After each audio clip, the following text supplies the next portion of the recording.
Today, I'm showing you how to use Wan-Animate, Wan 2.2, an incredible new AI feature on the Wan platform that lets you animate a still character image using motion from a video, or replace a character in an existing video while keeping lighting, facial expressions, and environment consistent. Let's begin with character animation using an existing video. After logging into the Wan website, head to the Wan dashboard.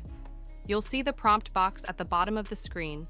Under Media, click Avatar, and then select Photo Animation.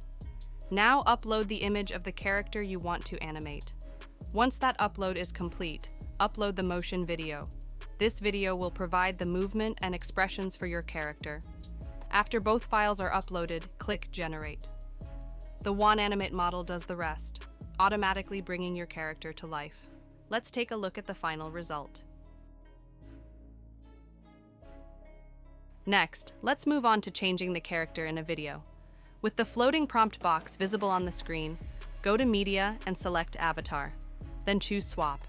This is the feature that lets you replace the original character with the one you want. First, upload the video where you want the character to be replaced. After the upload completes, upload the new character image you want to appear in the video instead. Once both uploads are done, click Generate Wan-Animate will take it from there and handle the entire replacement process automatically. Let's take a look at the final result.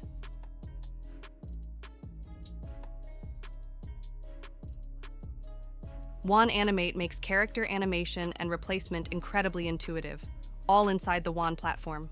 The realism comes from motion skeleton alignment, facial expression encoding, and scene-aware relighting, but you don't have to worry about any of that. The interface is simple, upload your files, adjust a few settings, and you're done. Wan-Animate is open source as well, which means you can install it and run it locally on your own machine. We covered that earlier. Most of the clips you'll see in the last part of this video were created using the open source version. Thanks for watching, and I'll see you in the next one.